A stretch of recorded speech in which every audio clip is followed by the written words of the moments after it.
All right, our last notes for this unit, this is 2.12. Take 5 was just for fun, just something different than usual. Now, when we talk about World War in 2013, usually we are discussing World War II and the Greatest Generation in Nazi Germany, or even World War One. But really, World War starts to emerge in the 1700s. And that's because the countries that we've been discussing are expanding their power and their territory. And the main countries that are going to be involved in these wars in the 1700s are Britain, France, Austria, and Prussia. So these countries that we have been talking about all unit. The first war is the War of Austrian Succession. We already talked about this. It's between Austria and Prussia. They have this long-term rivalry over territory, over who's going to be the leader in the region. And then additionally, Austria is joined by Great Britain, and Prussia is joined by France. France wants to defeat Austria because they are still upset about the 30 Years' War and being in the France sandwich between the Habsburgs. And France also does not like Great Britain. So again, War of Austrian Succession is Austria and Great Britain versus Prussia and France. Austria and Great Britain win just by a nose, just barely.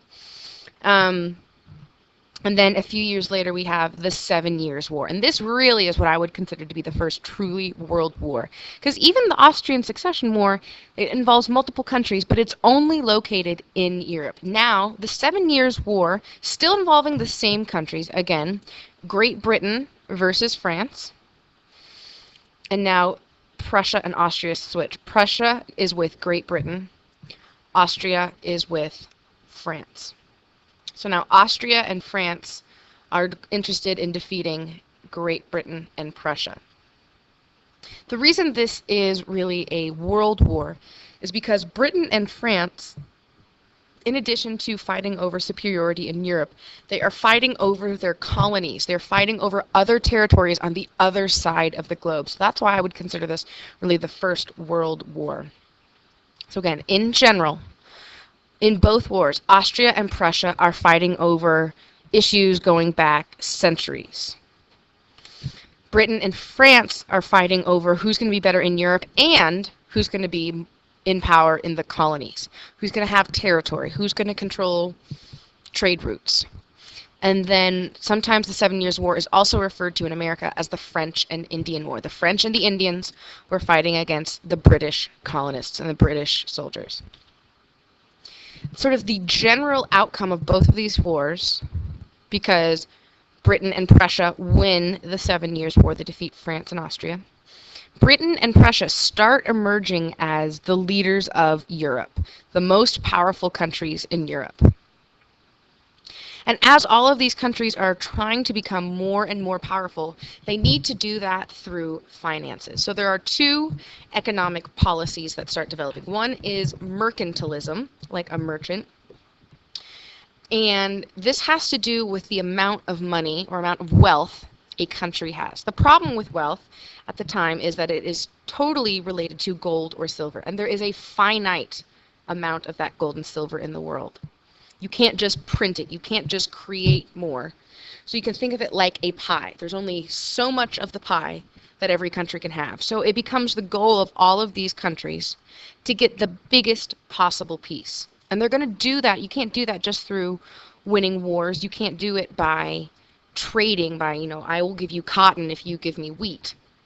You have to do it through sales and creating a favorable balance of trade. Now this means that you are going to sell your product, your country's product, to another country, exporting, more than you buy from other countries, importing. So a favorable balance of trade is exporting more than you import. This means that you need to have raw materials that you can make into stuff to sell to the other countries. So this is why the empires of each of these countries grows. They need more stuff. So for instance, if we're going to talk about France, they need more sugarcane to make into sugar.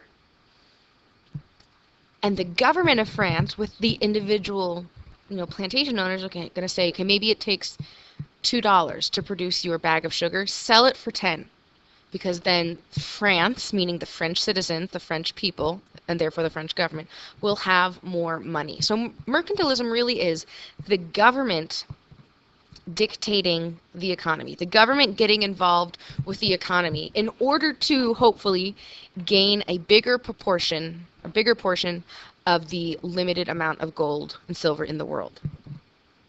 So this is a government-run economic policy. This leads to stronger countries. We have been talking a lot about families. And up until this point, really people were following leaders because of the family they were in, the Tudor family, the Habsburg family, the Bourbon family. But really starting in the 1700s, we have strong nation states, meaning that both a nation, an idea, is combined with a political legal entity, a nation state. So they are both, it's both an idea and a culture and a government. These countries that are building their empire, sort of building their brand almost, they need to also include building their military as something that's important, because that military strength has to protect the economic wealth. For instance, if that sugar coming from France is, it's coming from Haiti to France. If that ship is out there all alone, pirates are going to take it over and take that sugar and sell it for themselves. So each army and navy has to expand, in addition to fighting wars, but also is going to protect all of the economic potential profit, whether it is lumber or cotton or sugarcane. All of this leads to the Atlantic Triangle trade. Raw materials come from the New World: lumber, cotton, indigo, sugarcane, rice.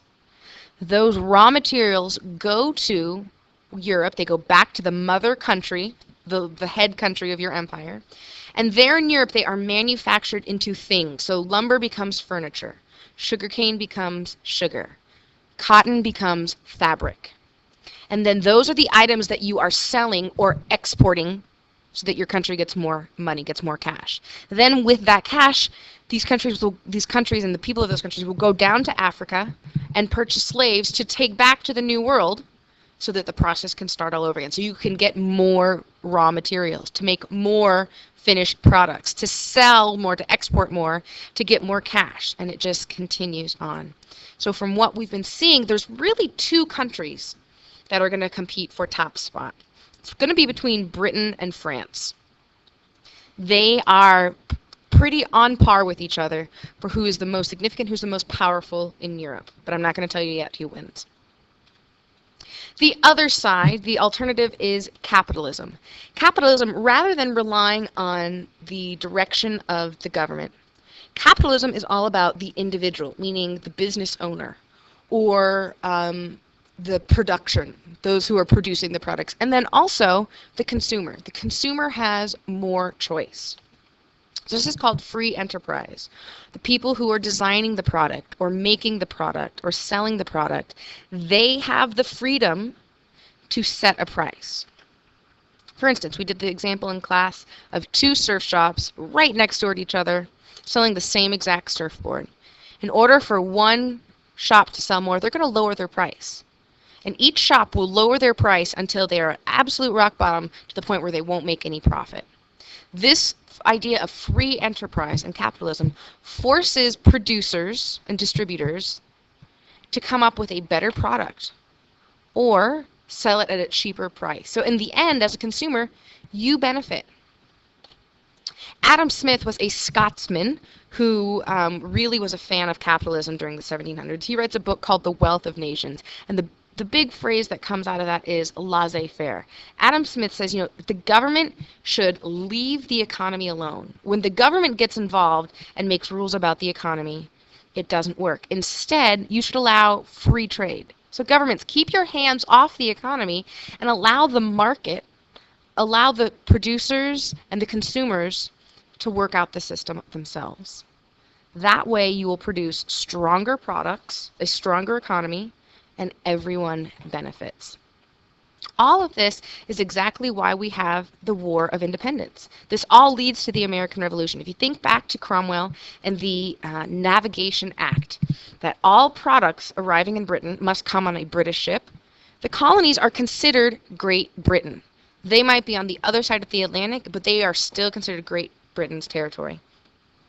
So if you have a lot of forest on your land and you have lots of lumber, you have to send it away to England, so it travels across the ocean. In England, it is produced, it is manufactured into furniture that will be sold or exported to other countries, and sometimes it's exported to you. So you have to purchase furniture made somewhere else with your own lumber. It's very, very expensive. And colonists across the American colonies are getting fed up with this system. This is all under King George III. King George III, he eventually was known as Mad King George. He did have this sort of temporary insanity or madness called porphyria. And because there were periods in his life where he was unable to rule effectively, so he did indeed need a regent. His oldest son would end up acting as regent for him. But really what caused this madness is thought to be the stress of the American Revolution. And George became king at a turbulent time in Britain's history. He becomes king right around the time of the 7 Years' War. Britain wins the 7 Years' War. They are getting territory, they are growing the empire, but that's a lot of strain on the finances. So King George, he needs money in order to continue this cycle of growth. That means he's going to tax the citizens. Now, he's going to tax everyone in Great Britain, but if you are a farmer in Yorkshire, you have a member of parliament who speaks for you. If you are a farmer in North Carolina, you do not have a member of parliament speaking for you. So in a way, George is able to get more from the colonists who already are unhappy with this system of the Navigation Acts and mercantilism. So this is why the Americans declare their independence. They go to war starting in 1775. And because now Britain has all the capital, Britain has the cash, the American colonists need to ask for someone else for the cash. So they ask France, because France is Britain's enemy. So France and the American colonists have a common enemy. France is not looking to encourage people to rebel against their king. That is not what they want. But they do want for Britain to be weakened. So France gives money, they give soldiers, they give weapons and training. Eventually we do win our independence. And then it takes a few years for the system of government to develop that we want. Eventually we settle on the Constitution.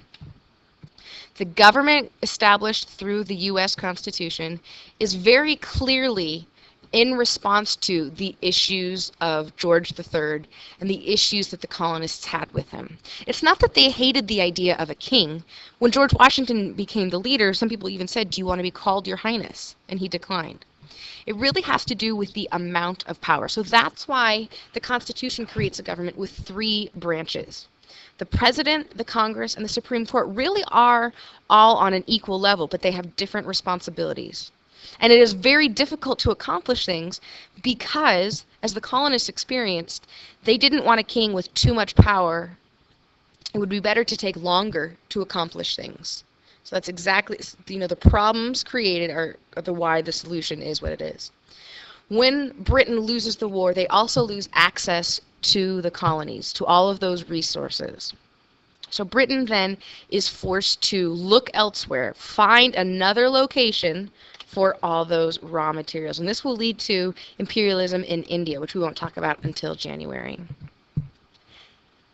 That is it for 2.12. You have a test coming up. Be sure to check Canvas for all of those resources and materials you might need. Good luck studying.